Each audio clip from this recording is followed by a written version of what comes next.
دنیا کی 5 خطرناک خفیہ ایجنسیاں کون کون سی ہیں، ان کا قیام کب عمل میں لایا گیا اور وہ کون سے ان کے خطرناک خفیہ آپریشنز تھے جو ان کی وجہ شہرت بن گئی۔ نمبر 1، CIA یعنی سینٹرل انٹیلیجنس ایجنسی۔ امریکہ کی سینٹرل انٹیلیجنس ایجنسی یعنی CIA کا قیام 18 ستمبر 1947 میں عمل میں لایا گیا۔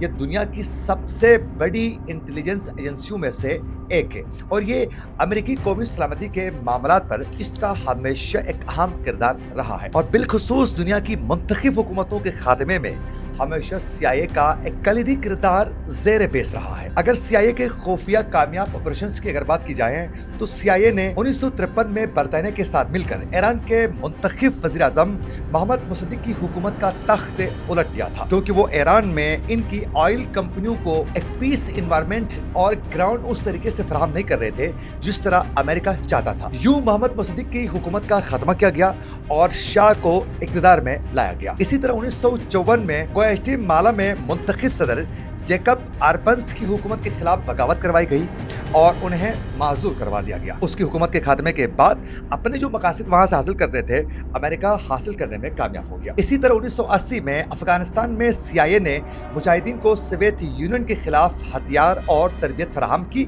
جس کے نتیجے میں سوویت یونین کو افغانستان سے پسپائی اختیار کرنی پڑی۔ 2011 میں CIA نے پاکستان کے اندر ایک بہت بڑا آپریشن کیا۔ وہ آپریشن انہوں نے ایبٹ آباد میں کیا تھا۔ ایبٹ آباد میں ایک بہت بڑے آپریشن کے ذریعے انہوں نے القاعدہ کے رہنما اسامہ بن لادن کو انہوں نے ہلاک کرنے کا دعویٰ کر دیا اور یہ CIA اور امریکی نیوی سیلز کا مشترکہ آپریشن تھا۔ CIA دنیا کی سب سے خطرناک خفیہ انٹیلیجنس ایجنسیوں میں سے ایک ہے اور اس کی کئی سرگرمیاں آج بھی خفیہ ہی ہوتی ہیں۔ بالخصوص CIA مختلف ممالک میں منتخب حکومتوں کا خاتمہ کروانا ہو تو CIA کا استعمال کیا جاتا ہے، کیونکہ امریکہ کو جہاں بھی اپنے مفادات کا ٹکراؤ نظر آئے وہاں CIA کے ذریعے ان منتخب حکومتوں کا مختلف ممالک میں امریکہ خاتمہ کرتا ہے جو ان کی بات ماننے سے صاف انکار کرتے ہیں۔ نمبر 2، موساد یعنی اسرائیلی خفیہ ایجنسی۔ یہ بھی اپنے خفیہ آپریشنز کی وجہ سے بہت زیادہ دنیا میں مقبول ہے۔ موساد یعنی اسرائیل کی خفیہ ایجنسی جو 13 ستمبر 1949 کو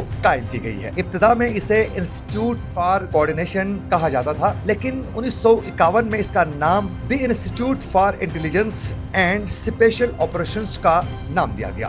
اس کا بنیادی مقصد اسرائیل کے لیے انٹیلیجنس سے اکٹھا کرنا، خفیہ آپریشن چلانا اور قومی سلامتی کو یقینی بنانا ہے۔ اگر موساد کے خفیہ آپریشنز کی بات کی جائے تو موساد نے کئی کامیاب خفیہ آپریشنز کرنے میں کامیاب ہو چکا ہے۔ 1976 میں یوگانڈا کے ایئرپورٹ میں ہائی جیک کیے گئے ایک اسرائیلی جہاز کے یرغمالیوں کو بچانے کے لیے موساد اور اسرائیل کی اسپیشل فورس نے ایک کامیاب حملہ کیا تھا اور تمام یرغمالیوں کو وہاں سے بحفاظت نکالنے میں موساد کامیاب ہونے کے ساتھ ساتھ انہوں نے اس آپریشن میں بڑی کامیابی حاصل کی تھی۔ صرف اور صرف ایک فوجی کی اس آپریشن میں ڈیتھ ہوئی تھی۔ اسی طرح 1966 میں ڈائمنڈ آپریشن کے نام پر موساد نے ایک اور کامیابی حاصل کی۔ وہ کامیابی یہ تھی کہ موساد نے ایک عراقی پائلٹ کو قائل کیا کہ وہ MiG 21 لڑاکا طیارہ لے کر اسرائیل آ جائے اور وہ پائلٹ وہ طیارہ لے کر اسرائیل پہنچ گیا۔ یوں یہ طیارہ امریکہ اور اسرائیل کے لیے سوویت یونین کے جنگی جہازوں کو سمجھنے میں ایک مدد مل گئی تھی۔ اس کے بعد 1988 میں آپریشن ریاض کے نام سے میونخ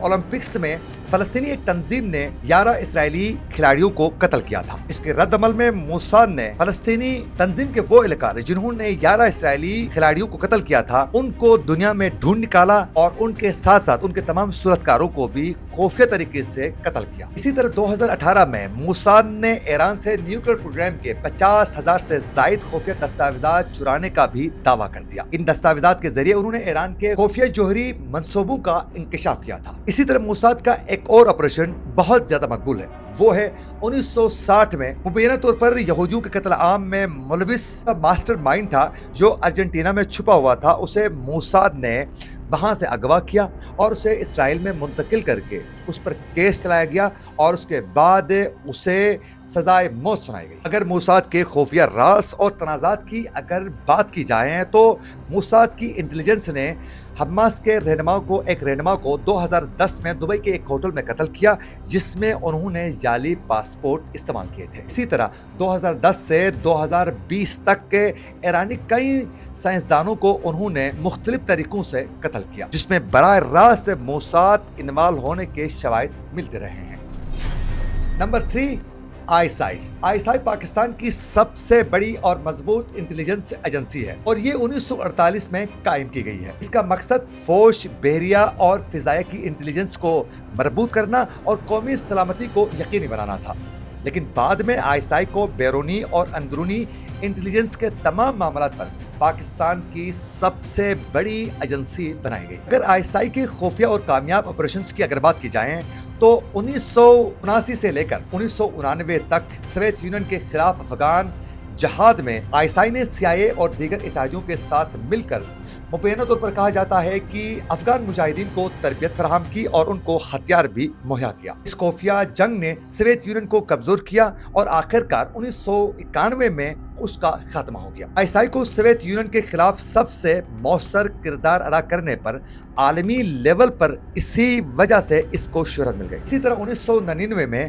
کرگل آپریشن میں بھی ISI نے بڑا کردار ادا کیا اور اس وقت پاکستانی فورسز نے کرگل میں خفیہ طور پر بھارتی فوج کے خلاف ایک بہت بڑی جنگ لڑی اور ISI نے بھارتی انٹیلیجنس کو نظر انداز کرتے ہوئے پاکستانی فورسز کی بھرپور مدد کی اور محدود وسائل کے ساتھ انہوں نے اس جنگ کو بڑے لیول پر لڑنے کی پوری کوشش کی۔ اسی طرح اگر ISI کے کامیاب آپریشنز کی بات کی جائیں تو 2016 میں ISI نے بھارتی خفیہ ایجنسی کے جاسوس کلبھوشن یادو کو بلوچستان سے گرفتار کر لیا اور کلبھوشن یادو نے تسلیم کیا کہ وہ بلوچستان اور کراچی میں دہشت گرد کارروائیوں میں ملوث تھا۔ یہ باقاعدہ وہ تسلیم کر چکے ہیں۔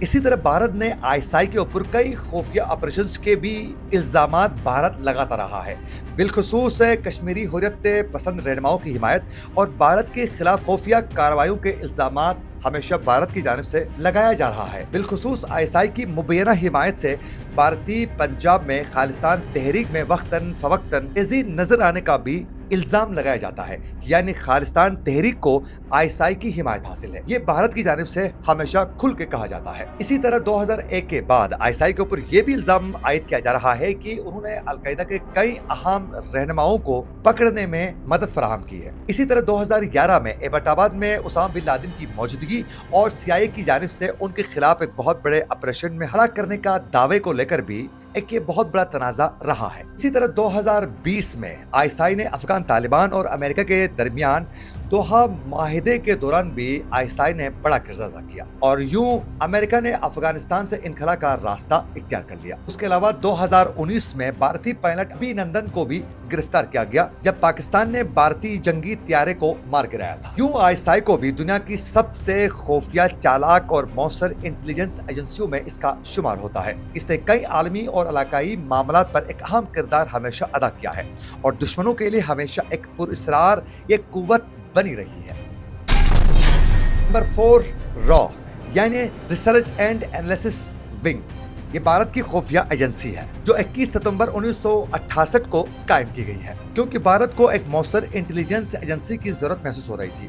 را کا بنیادی مقصد بھارت کے بیرونی دشمنوں پر نظر رکھنا ہے، بالخصوص ہمسایہ ممالک میں خفیہ آپریشن چلانا اور قومی سلامتی کو یقینی بنانا ہے۔ اگر بھارتی خفیہ ایجنسی یعنی را کے کامیاب آپریشنز کی بات کی جائے تو ان کا سب سے کامیاب آپریشن 1971 میں بنگلہ دیش کی آزادی قرار دیا جاتا ہے، یعنی را نے بنگالی باغیوں کو پاکستان کے خلاف ہتھیار اور تربیت فراہم کی۔ اس آپریشن کے ذریعے انہوں نے پاکستان کو کمزور کیا، جس کے نتیجے میں 16 دسمبر 1971 کو بنگلہ دیش ایک آزاد ملک بن گیا۔ اسی طرح بھارتی خفیہ ایجنسی نے 1970 سے 1980 تک پاکستانی نیوکلیئر پروگرام کی جاسوسی کے لیے اسماعیل نامی ایک جاسوس انہوں نے استعمال کیا اور اس کے ذریعے انہوں نے معلومات حاصل کی اور بھارت کو پاکستان کے ایٹمی منصوبوں سے متعلق خفیہ معلومات تک رسائی ہونے کا بھی یہ دعویٰ کر رہے ہیں۔ اسی طرح 1970 میں را نے پاکستان کے کہوٹہ نیوکلیئر پلانٹ کی تفصیلات حاصل کرنے کے لیے